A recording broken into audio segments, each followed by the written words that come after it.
our first sprint talk is from Ella Wang. Hi, thank you. Do I start? Yeah, let's go. Let's go. Lithium is the only metal produced during the Big Bang.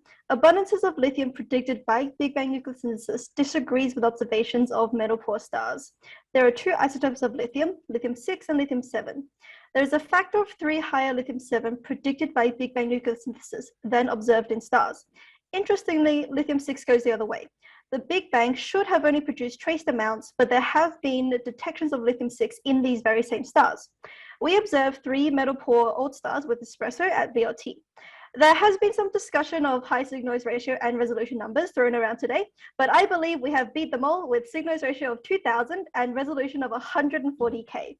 These are the best spectra that has been taken of these stars to date. I see the right figure. We measure the lithium-7 and lithium-6 content in these stars and get similar measurements for lithium-7 as existing literature, but we do not detect lithium-6, see the left figure, thus resolving the discrepancy between observations and predicted lithium-6 abundances.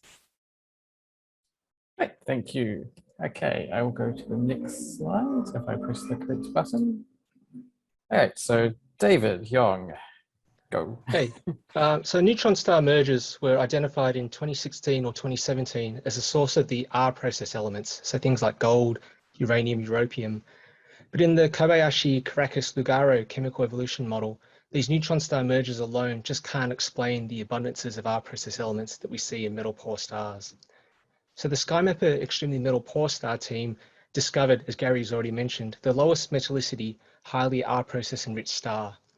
So the low iron abundance strongly suggests that there can only be a single chemical enrichment event, and Chiaki Kobayashi tells us that only a magnetorotational hypernova can produce all the elements from carbon to uranium.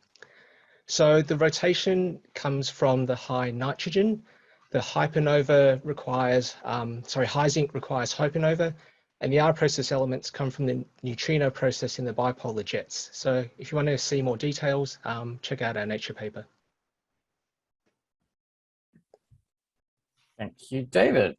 Okay, the next one from Arthur Puls. Good afternoon. These are the results from a paper that is being submitted this week.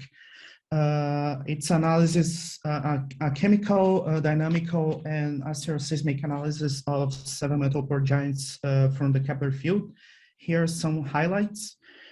In the lower left plot, we can see some ages calculated with grid-based modeling using isoseismology. And depending on the parallaxes that we use, Gaia DR2 or EDR3, the ages change a lot. So we decided to drop the parallaxes from the grid-based modeling to calculate ages. In the lower right plot, the blue points are our results compared with results in the literature for 5 stars. Each column is a star. And here you can see that some of the stars are still more massive than expected for halo stars. And also, we did a dynamic analysis trying to match the stars, the black points here, with known accretion events such as Gaia Sausage and Sequoia and Tamnos. And some of them show some agreement with these accretion events, although 2 of the stars are probably evolved blue stragglers. And that's it. Thank you, Arthur. And our final one is Piyush Sharda. Thanks, Jeffrey. So if we take the first stars, for example, we still don't know what the IMF of the first stars is really like. That's all right. There we go. Yeah. So from the slides that Thomas Nordlander showed us, we see that the IMF of the first stars has not been constrained very well, but we do believe that it was very top heavy. And if you look at the IMF in the Milky Way, we know very well that the IMF is bottom heavy. So as the universe has grown over metal abundance in cosmic time, we expect that the IMF should have varied to get from something like the first stars, what the IMF of the first stars looks like, to something that the IMF of the Milky Way looks like.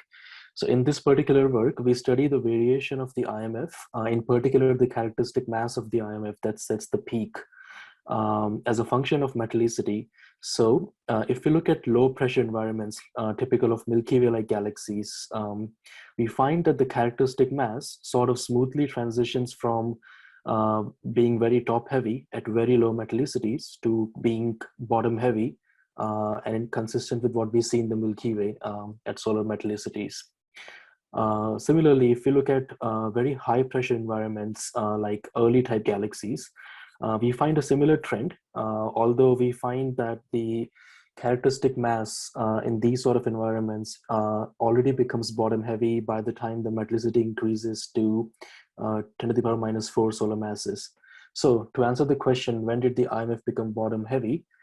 As a function of metallicity, it became bottom heavy somewhere between 10 to the power minus 4 to 10 to the power minus 2 solar metallicity in Milky Way galaxies, and it became bottom heavy already by 10 to the power minus 4 metallicity in massive early type galaxies.